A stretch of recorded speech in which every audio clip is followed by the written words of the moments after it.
Your reaction to the vote by the Jersey City Education Association to pass the contract? Big night for us, big night for the students of Jersey City. Ultimately, we are here to serve their interests, and tonight the JCA ratifying the vote, the Board of Education ratifying the memorandum of agreement that we signed on March 18 is a big win for the 30,000 students of Jersey City. You know, Sudan, we've been hearing a lot of comments from the public and as well as from the board that, you know, obviously the district is facing a $70 million deficit. We also heard from one board member in particular, Matt Shapiro, saying that he voted against it, being the lone vote against it. So does the signing off on this contract, will that just make that deficit even greater, that will contribute to possibly more layoffs? No, at this point, this board is committed to ensuring there are no layoffs, and that's what we are working towards. That's what our proposals are on the table, and I'm pretty confident that at the end of the day, this budget will pass and there will be no layoffs. And my last question, Sudan, you know, obviously there was some discussion on the board about how to maybe make up for that deficit, maybe asking the state to pitch, you know, more taxes, the city more taxes. Of those two proposals of asking the city or the state to kick in more money, what do you think is the easier route? I think it's important for us to take a long view of this, and my first priority would be to get the state to change the mandate so that revenues from the pilot can flow in. If we do anything for the payment in lieu of taxes? Yes.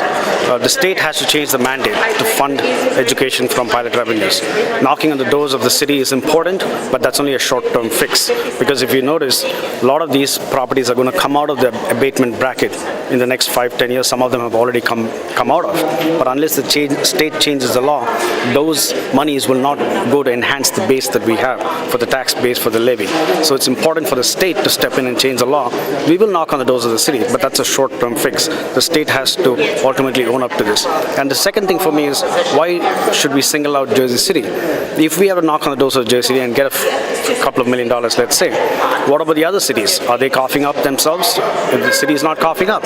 So this has to be an equitable solution. And the equitable approach is to have the state change the laws. And we are talking with the mayor to try and see how we can get a short-term fix as well. And just a follow-up, and then the reason for the resolutions that you introduced tonight towards a lot of part of this meeting that's causing a lot of dissension within the ranks, the purpose of those resolutions? The purpose of the resolution is twofold. We need information which we feel we need to have. I think we have a fiduciary responsibility. We're asking for information, and at the same time we are applying freezes on certain expenditures, which I think is important. And we can't be committing to, you know, board members going on a trip to Arizona and construction expenses of $170,000 when we are faced with the prospect of laying off people. I think it's very responsible, these resolutions, and I'm hoping that at the end of the day the board would back these resolutions. If not, at least the victory for tonight would be if we don't pass these agenda items that are committing to further expenses while we're looking to lay off teachers and staff. That's the goal behind all of this. So if that's the spirit behind the resolutions, why do you think you're getting so much resistance? Well, you know, everybody has a right to their opinion, so I think at the end of the day, the board is committed to balancing this budget and ensuring that we are able to get out of this with the least layoffs. So there may be resistance at this point of time, but the ultimate vote has not played out. So if you stick around and see what happens at the end of the night, I think we'll have the votes for this. Mark Busevich reporting from Snyder High School in Jersey City for Hudson County View, the eye of the community.